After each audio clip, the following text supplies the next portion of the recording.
Today we're here to talk about conflict, but we've talked about conflict before. We've talked about how to create a conflict. We've talked about different types of conflict. We've even talked about different types of protagonists and how that impacts the ending of a story. But what we haven't talked about is how to increase the intensity of a conflict. Your films have been great to watch. And if you're like me, you're always trying to improve your craft. So, what I will bring to the table today is going to help you improve your craft by helping you find ways to increase the intensity of your conflict, increase the tension that the audience feels when they're watching the protagonist, and allow you to learn ways to create a increasingly difficult bind for your protagonist to get out of. So there are many ways to do this, but some of the main ones are: number one, the ticking clock. The ticking clock means that there's a time limit. So instead of just having to do something, which in itself could be a conflict, especially if that having to do something means that the protagonist faces obstacles or people who are against them doing it. But when they have to do something within a certain time limit, a bomb that's going to explode and has to be defused is a classic example.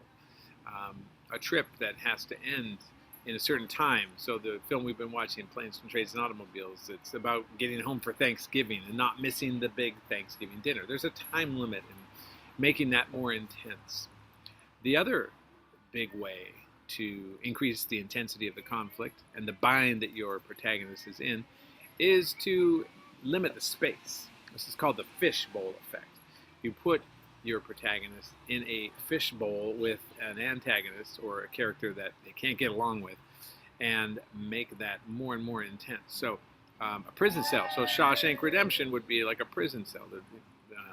Andy Dufresne is caught in a prison cell, and his emotional life is now confined in a place that is unsafe and in a very small space. As well, being caught in a car or a train or a plane with a character that you don't like, it would also be a limitation. You're stuck with somebody. So the third way to make the journey of the protagonists more intense, increase the intensity, make the conflicts more heightened, and therefore make the audience more interested to see what happens, is to slowly but surely take away options for the protagonist. Because the protagonist may start the film with lots of options, calling a friend, family members to rely upon in times of difficulty, there are ways to start to take away those options.